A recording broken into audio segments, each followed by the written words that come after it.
Senator Mwenyehaji Mohamed Faki. Mr. Speaker, sir, on behalf of the people of Mombasa and Kenyans in general, I vote yes. Senator Nderito John Kenywa.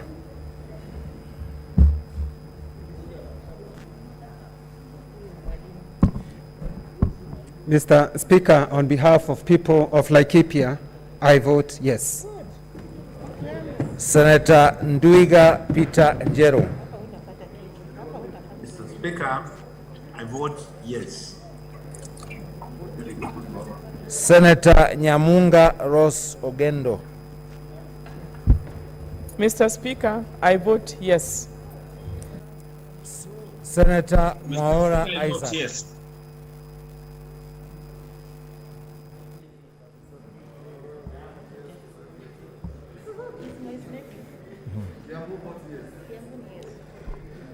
To ensure that the people of Ruiru have enough representation and enough resources to the county of Kiambu, I vote yes.